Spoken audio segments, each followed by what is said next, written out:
should be about heightened emotion recollected in tranquility. And you will forgive me for going back to my origins as a scholar of English, because it occurred to me in reading General Gerry Silva's book that perhaps the greatest gift of a good writer of war history is to present both forceful emotion and the recollection in tranquility. And those of you who still have the pleasure ahead of reading this book will, I think, be impressed at the way he creates the sense of danger, the sense of intensity that these heroes overcame. And he does it as a reflection which is well considered in a context in which for many years Sri Lanka did not really record its achievements in war. I was particularly moved in reading of the deaths of 3 of my students when I coordinated the degree program at the Sri Lanka Military Academy. Not people I would have thought of as heroic, but the way they died suggested that their training and their commitment had stood the country in very good stead.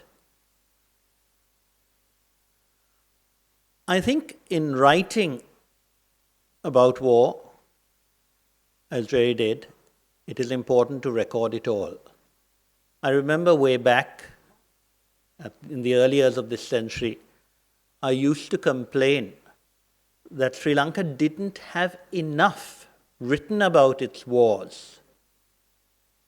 For instance, I think all the different fates of activities in the 90s should have been recorded because it would have helped people to learn.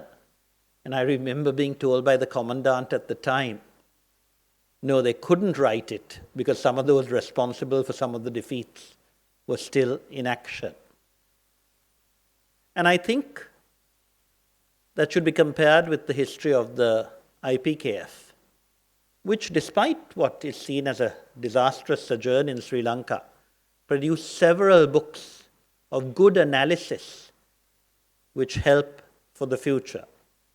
And it is therefore extremely heartening that we have had recently books being written. There was one that came out, I think, about a year ago about the Special Forces. There was General Kamal Gunaratna's book, and then there is this celebratory account. In reading of war heroes, I think I was also moved by the fact that so many of these who did so much for this country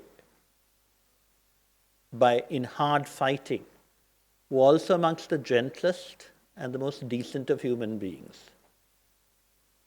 I think the description of General Denzil Kobbekadua is really very emotionally upsetting because he was not only a brilliant tactician and fighter, but I still remember way back in 1988 when I visited Trincomalee. That was when the IPKF was there. But General Denzil was getting his troops to dig toilets for rural Tamil schools.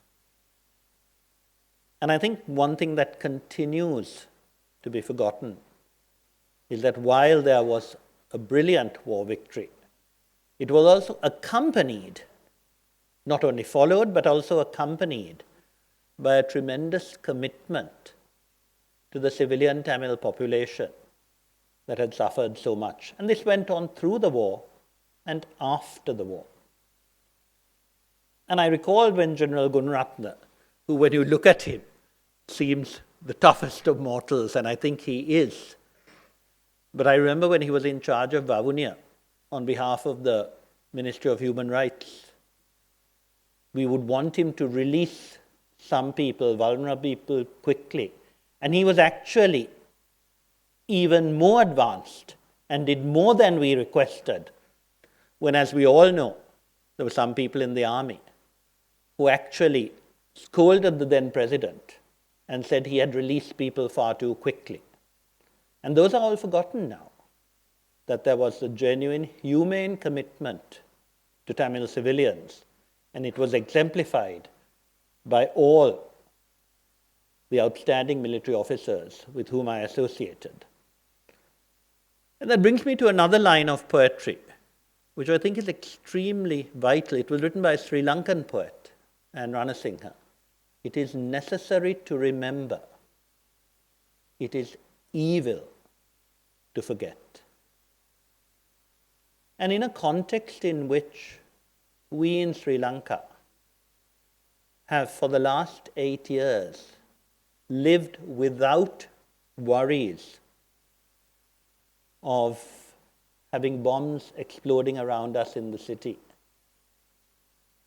of having massacres of innocent people all over. It is so easy to forget that we are now in a country which is not being terrorized anymore. And it was a country that was terrorized for 30 years. It was a country where in the morning you would get up and you would hear stories.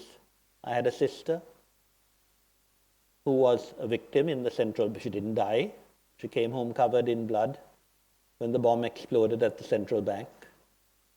It could happen anywhere, anytime. There was no safety for anybody. And in such a context, we should remember that our achievement in crushing terrorism was a remarkable one, and we did it more humanely. I'm not saying it was totally humane, but certainly more humanely than any other country which has suffered from terrorism. I came back early this morning from England, where my old, if not close friend, Theresa May, whom I never assumed would become Prime Minister, just as I never assumed that Captain Samaranayaka, whom I see there, just as he looked as a cadet way back in 2001, 2002, where she has made it very clear that she is not going to tolerate persecution of armed forces for abstract ideals. And we have to remember that much as one loves the British, they have been ineffably more nasty in their fighting of wars worldwide than we ever were. But when a country is in danger, you have to fight. You preserve the highest standards possible, and I think it is a tribute to our training in the last 20 years that so many of our officers behaved so humanely. Perhaps some didn't, but the policies were very clear throughout. And it is these war heroes that we celebrate. We mourn their passing, but we also celebrate them because they were able to give us a country in which we can live without fear. And I think we all need to be very grateful, not only to those heroes, not only for those who made it possible for them to be heroes by their conduct of the war, but also to those who record these, as General Gerry has done, because it is necessary to remember. It is evil to forget. Thank you.